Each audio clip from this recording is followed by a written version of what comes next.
Well, hello and welcome back to the Attorney Cheatcode podcast, where we will give you the tools necessary to fast track your way to law firm ownership to ultimately create the life of your dreams. My name is Alicia Jones and I am a Texas-based attorney. If this is your first time here, hit that subscribe button below so that you can get notifications of future episodes. And if you were here before, then welcome back, family. Today we are going to talk about the blueprint, and I'm very excited about it because it's going to get rid of all the excuses from you starting your firm. You don't need the big fancy law office to start. You don't need a full team of people to start. You don't need to go into debt to start. Those are some myths that we've been taught and that we have seen time and time again, but it's not necessary. It's not necessary for you to have a legal assistant, a law clerk, a paralegal, an office administrator. It's not necessary to have all of those things in place. They're great. And when you get to that level, it's wonderful. But it's not necessary for you to have that in place before you start. So today we're going to dive even deeper into getting rid of some of those roadblocks that we have put in front of us, or some of the roadblocks maybe that society has put in front of us to being able to start and grow our own successful law firm.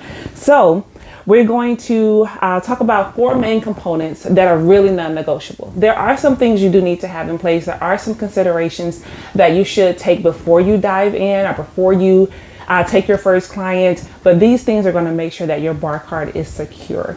And it's going to make sure that 10, 15, 20 years from now, if you're still practicing because you want to, that because you did these things on the front end and because you have this good foundation already laid out, that you will be successful. Is going to guarantee for you a greater chance of success and a greater chance that you're going to build a law firm around you versus the other way around.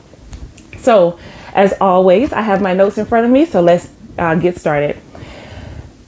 You may feel that when you're thinking about creating your firm, that some of the things I hear from other attorneys is, I don't know where to start. Or you may have anxiety about starting, or you may feel overwhelmed with all of the things that it could take to get started and just having more questions than answers. So these 4 components that we're going to talk about today is going to break that down for you. And it's going to make sure that you know, if I do these 4 things, then I can start literally today. I can put pen to paper or fingers to keyboard, however you want to do it. And you can actually get started today because it's simple. You have gone through law school. I want you to remember that. You applied, you got into, and you went through law school. You graduated, spent all that money for that cap and gown and went through the process, pomp and circumstance, all of that. And then you took the bar and you passed the bar exam. Congratulations to you. And now here you are saying, I want to, as they say, hang my own shingle. I want to begin my own firm, but there's so many things in front of me. Don't stop now. You did not stop when you applied. You did not stop when you got in. You did not stop once you graduated. You did not stop once you applied to take the bar and took out a loan to take the bar maybe, or set aside 8, 10 weeks of studying to take the bar. So don't stop now. You have it in you to do it. So we're going to talk about just the 4 main components. If we get these things in a row and get these things in line, it's going to ensure your longevity. The first of those components is to define your area of law. I want you to go into your practice and your firm being really intentional about the area of law that you want to practice in. Do not practice what is considered bill law. And just in case you've never heard of bill law, that means that you are going to practice and take whatever case comes into the firm because you have bills to pay. And I hear you. Maybe you're already practicing and you're like, yeah, I am practicing bill law, but I gotta survive. I have to. I'm trying to get it out here and I'm grinding and I have to eat. I have to feed my children. I have to pay bills. I get it. I was there. I started in that way, but it just did not feel right for me. So I soon thereafter started to niche my way down. And that's what I'm asking and advising you to do, is niche your way down into the area of practice that you really want to go into. Yes, when you're starting out, you may want to try some different areas. Maybe you did some extern or some internships that allowed you to have exposure to different areas. And that is wonderful. Now that you're out in practice, you want to be a little bit more intentional about where you're spending your time and where you're spending your resources and your energy. So if you want to do mergers and acquisitions for big firms, that's a completely different path than having a small boutique family law firm. Or if you want to do personal injury, that's going to be very different from criminal law or an estate planning firm or a Medicaid or elder planning firm. So you want to make sure that you are thinking about, what area am I really interested in? Where are my strengths? Where do I derive the most value for myself? So when I do work, how does it make me feel? Do I walk away at the end of the day thinking, oh my God, I hate my clients? Let's be real. We are attorneys here, we're talking. So do you literally leave the office where you are now and you're like, oh my God, I don't want to help these people anymore. These people don't understand me. I don't understand these people. I don't understand why they're fighting, or whatever that is for you. If you are in a place, or if you have experienced that, then that's probably not the area that you want to go into. On the flip side of that, there are some areas of law, although it is contentious, you're like, I really enjoy it and I can see how I'm actually helping. So how do you intend to serve your community wherever you are, whatever state that you're in? How do you intend to serve? What is that area that you want to niche down to? What I want you to think about when you go to the doctor's office, if you have an issue, and let's not even say issue, let's say your friend, they're going to the doctor's office and they have this particular issue. They are likely going to see a general practitioner first. But that general practitioner has a limited realm of knowledge. And at some point, if they cannot resolve your issues, they're going to escalate you and refer you out to a specialist. That is you. When you think about a specialist, you think about surgeons that specialize in hearts or in the brain or the lungs. You want to make sure, you want to make sure, if that is you, your loved one, your friend, whomever, that if you are going for open heart surgery, that you don't have Jane or John over here that just does general practice and deals with colds and pink eye every day doing open heart surgery. You really want someone who has done extra training, extra work, extra experience in open heart surgery and dealing with the heart and how it functions and understanding the changes in technology that may change the way that they interact with your body. You want somebody that has spent extra time to actually take care of you and take care of that special need. That is the same way for our clients. When they are coming to us, although there are some great general practitioners, oftentimes, especially the higher class of client that is going to pay a little bit more, is going to pay for someone who specializes in that area. Yes, board certification is great as well, but it doesn't mean that you have to be board certified to actually practice in a particular area. So what I mean is, instead of doing criminal law, a little personal injury, some family law, some contracts, and a few wheels over here, instead of having all of these different areas that you're poking and prodding in and putting your toe in, dipping your toe in, right? Instead of doing that, let's see which area can you really focus on to really grow it. Which area is fulfilling for you, so that when you walk away at the end of the day, you're like, man, I really made a difference. I really feel like my clients value me and I really understand their plight. I understand what they need.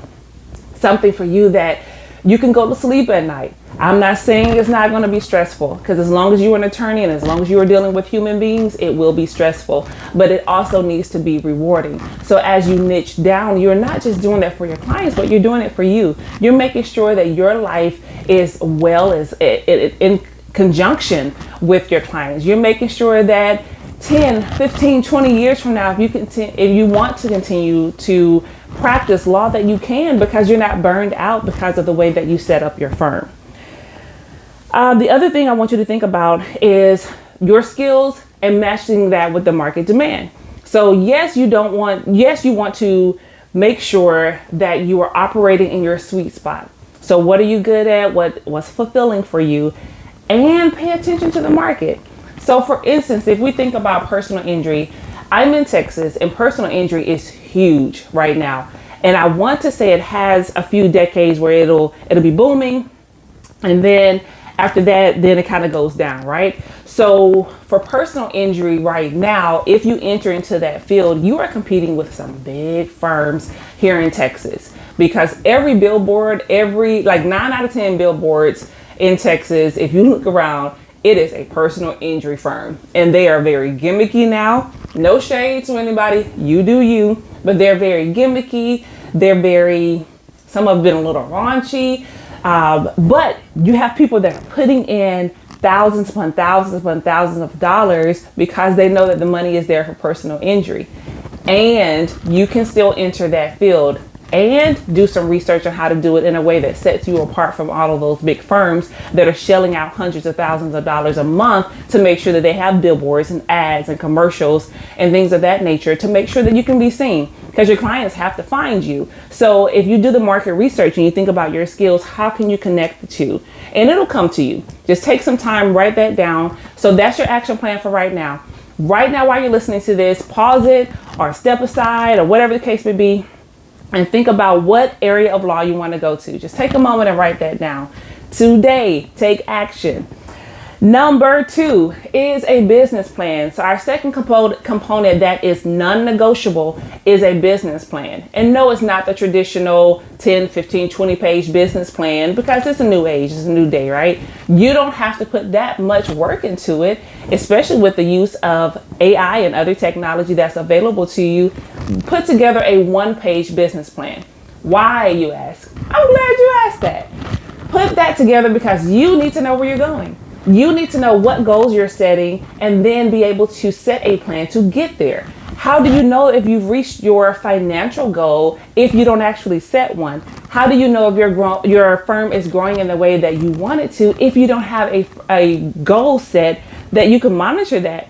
We talk about KPIs all the time, so key performance indicators. When we're looking at the performance of the firm, the performance of you as the attorney, and of course, once you get staff, you want to be able to have a goal set so you know this is what we need to do each quarter. This is what we need to do each month.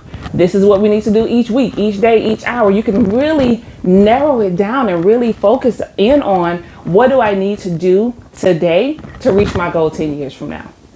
And I want you to think about that with your business plan. You may have some other questions even when you create it, but the thing is to start. Create a 1-page. Think about what area you want to go into, who do you want to serve, and how do you want to serve them. That's what your business plan is also going to help you think about. If you're in family law, there's a lot of things that you could do in family law. Maybe you are specifically property division divorces. Maybe that's your area. That's really where you want to go. You'll take some regular divorces or some child custody, those types of things. But your specialty, your area, and you're known in the industry because you do property divisions. And if so, does that require any additional certifications? Maybe you want to do CPS. So here in Texas, we have CPS, which is Child Protective Services. So if you want to go into that area and you want to represent indigent parents or parents that have CPS cases and you want to receive court-appointed cases, you have to do additional certifications. You have to do additional training so that you can understand how to represent that sect of society. The same thing on the flip side with like guardianship matters here in Texas. You have to do additional certification to even be able to file an application for guardianship in Texas. It's a newer requirement. It's in the last few years that you've had to do that, but still that's an additional certification. So if you're looking at your business plan, for instance, let's take it back. You write out your business plan and you say, I want to do guardianships. And let's say that guardianship course is offered twice a year, because you know that's how they do. So let's say the guardianship course is offered twice a year and the next course is not offered for another 3 or 4 months. Your business plan needs to take into account the time that you have now until the time that you can actually take that course. And what are you going to do in the meantime? How are you going to acquire clients until then? And then that's number 3, our client acquisition. So first, we're going to define our area of law. Number 2, we are going to create a 1-page business plan. And again, that is today. Define that area today. Write it down. And then the second thing that you do today is write down and create that 1-page business plan. Number 3 is client acquisition.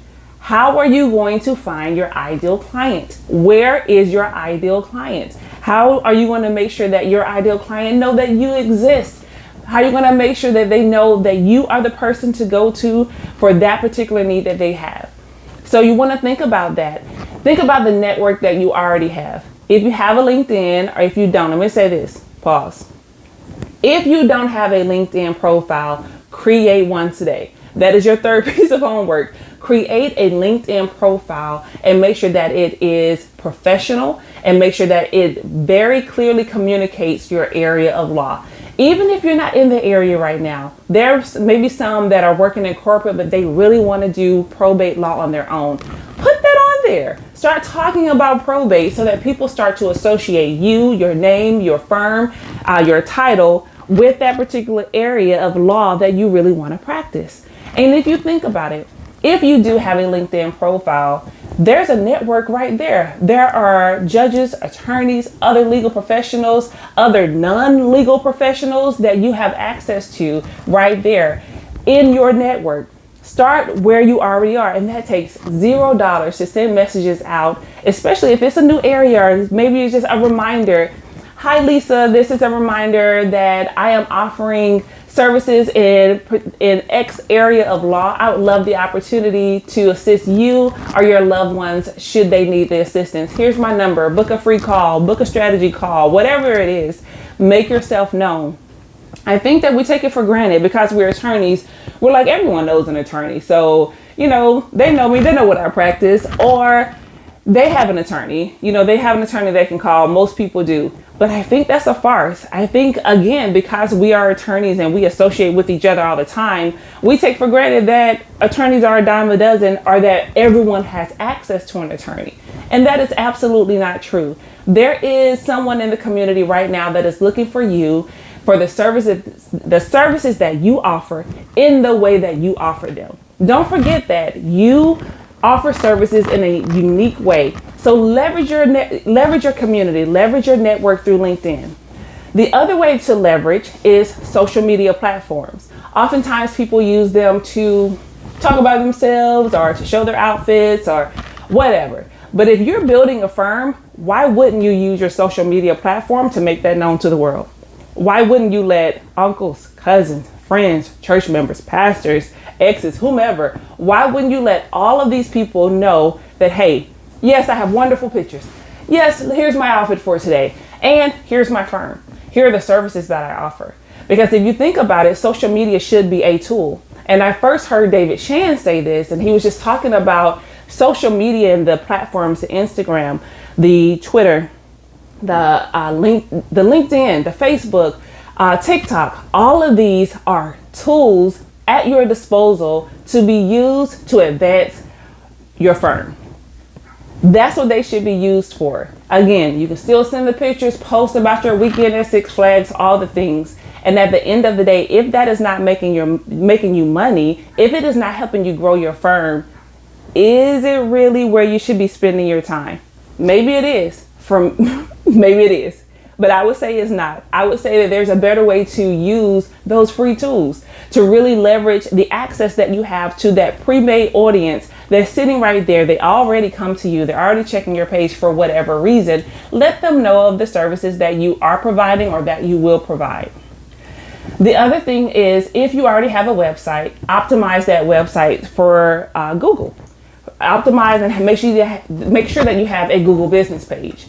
And if you don't have a website, again, use AI. At this point, they could probably create one for you in like 10 minutes. I don't know. I've never done it through AI, but I know that there's the capability there to create a website to really help you get everything done that you need to. And again, remove the excuses. The excuses are out now. Use the tools at your disposal. AI is free. There are so many free AI platforms right now that you can use. You can get on Pinterest. You can get on Canva, either one of those, and start to create, start to be a creative.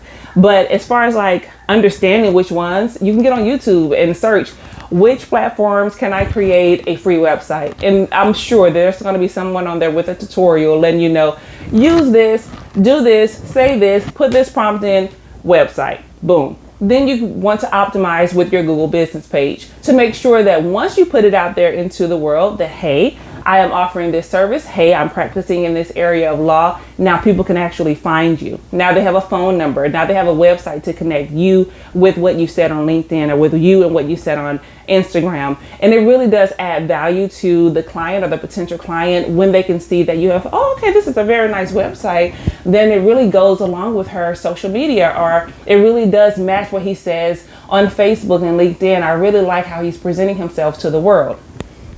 So, recap. Number 1, define your area of law today. Write it down. Number 2, create your business plan. 1 page. You can go further than that, but today, 1-page business plan. Do it. Number 3 is to determine which tool you'll use or how you're going to acquire clients. What are you going to do as far as leveraging your network? What is your plan? Write that down today. Now, number 4. Number 4 is one of my favorites. It is systems. You'll hear this across the board in all types of businesses. We're really starting to understand and talk more about the value of good systems. And because you're here, that means that you're creating a foundation, or you're at least revamping. You're like, okay, how can I make the firm better? How can I make the experience for clients better? How can I make the experience for myself better? Let's not forget us as the attorneys. How can I make it better for me to practice law so that I can come and I can be my best and at my best for my clients? So when we think about systems, the first thing that comes to mind is a case management system. I personally use, and for my firm, we use MyCase, which is an online case management system where our clients are able to access their case 24 hours a day, 7 days a week. They can send us messages. They can send us text messages. They can upload documents. They can sign documents. They can also receive their invoice and bills. They can pay their invoices and bills on there.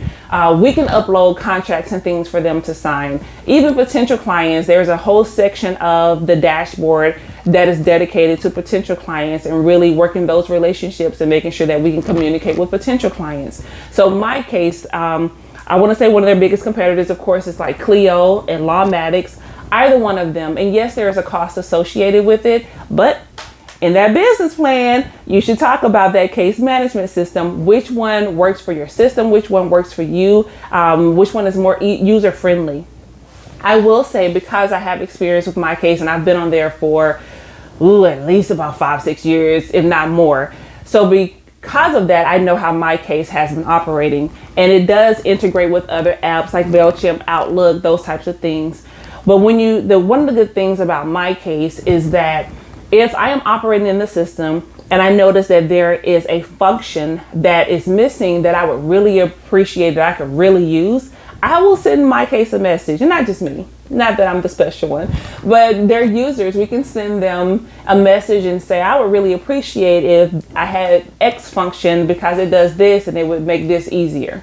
And I'm telling you, in about 3 to 6 months, you're going to see them have an announcement. We're rolling out this new function. It's like, oh, y'all really do listen. Like, I remember MyCase when there was no, hey, hit 1 or 2 to wait for someone. When you would call, you would get someone. So that's how long I have been with MyCase. Before they had a call center, I was using MyCase. So I have seen it develop, and they've been very consistent with making sure that they're listening to their users and actually implementing tools that we need to run our firms more successfully. The other thing is your billing, which I touched on with MyCase. The other option with MyCase, or the other additive, is you're able to invoice there and really track the trust balances and make sure that you're tracking the client funds. Of course, not all areas are going to deal with trust IOTA accounts and trust accounts for the firm, but just in case you are, because at some point you're going to receive some money.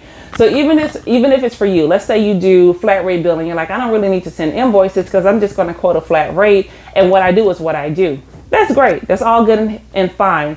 And you want to track for you. So let's say you quote a $10,000 flat fee. Wonderful. You get your $10,000 and you do work. But if you're tracking and now you're seeing that for $10,000, you should average, let's say 15 hours of work.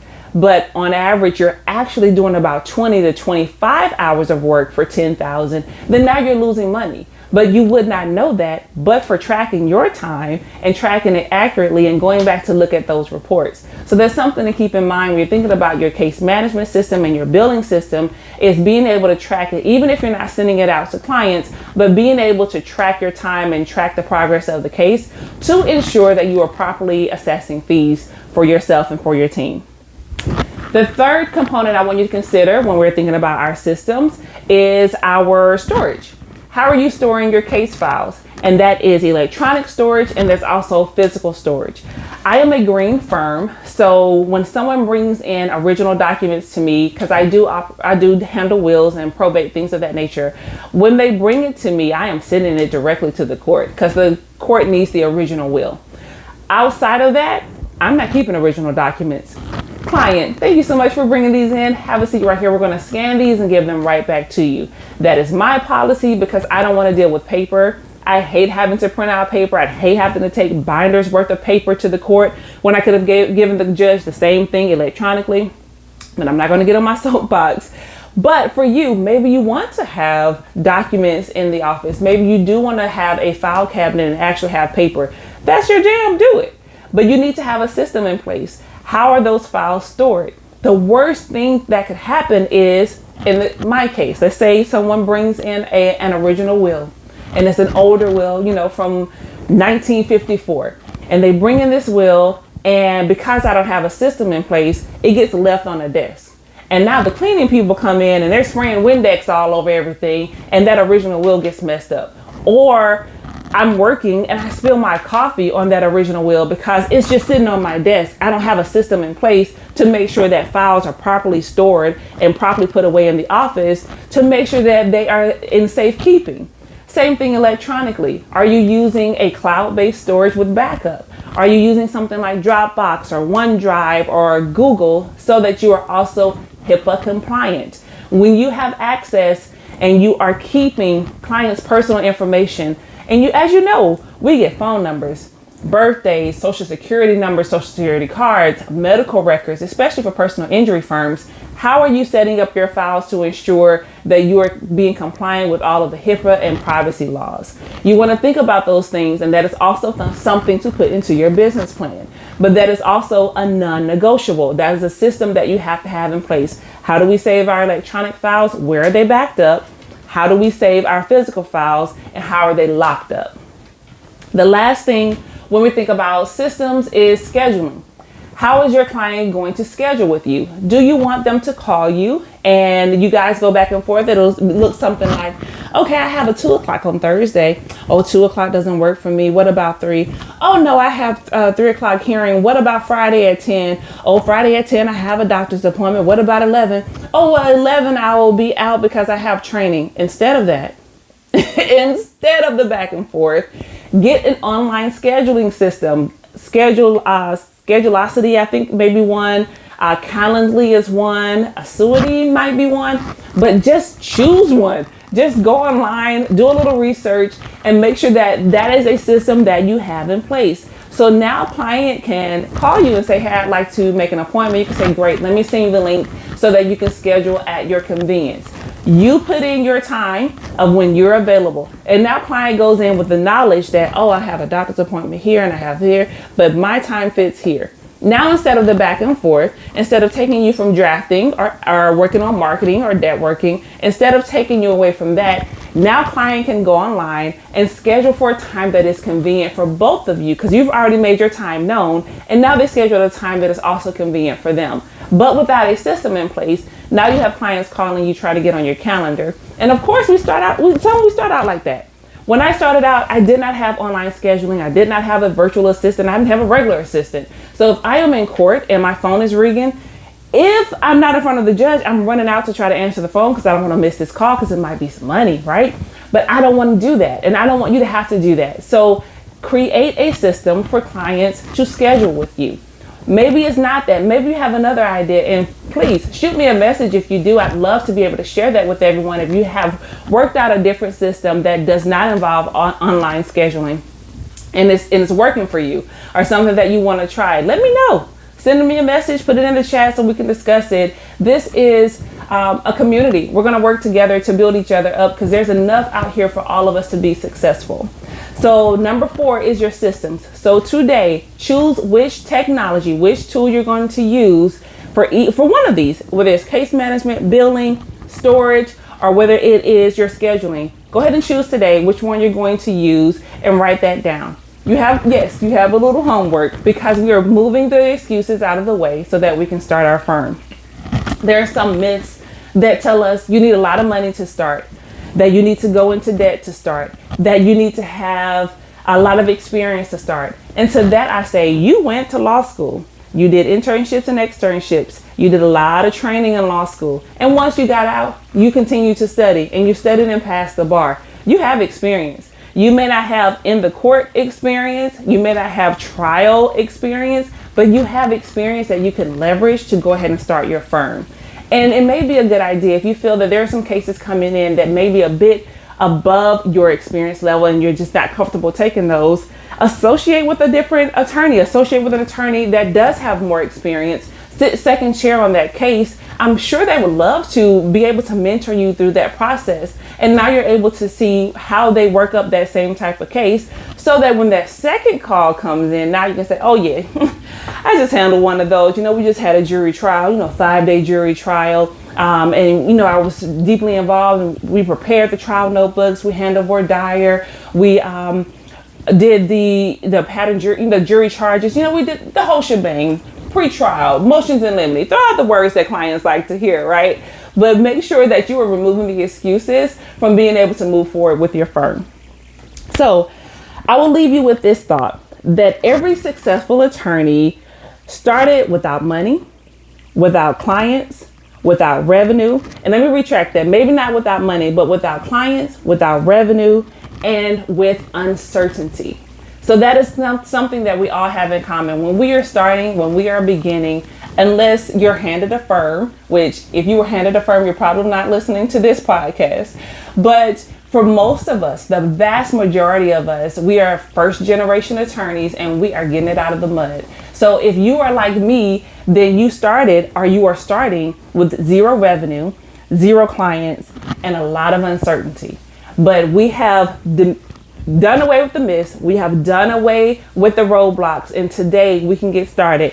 Again, our 4 areas that are non-negotiable is picking your area of law, writing out that business plan, determining how you will acquire clients, and setting up at least one of those systems, making sure that you have that foundation in place. So if this has been helpful for you, I would love to hear about it. Send me a message. And I have created a little cheat sheet, a startup checklist. So if you would like that, send me a direct message at Attorney Cheatcode on Instagram. Send me a DM and just say Cheatcode, and I will send you my exclusive startup checklist. If this has been helpful for you, please share it, like it, comment, subscribe, all the things, and I will see you next time.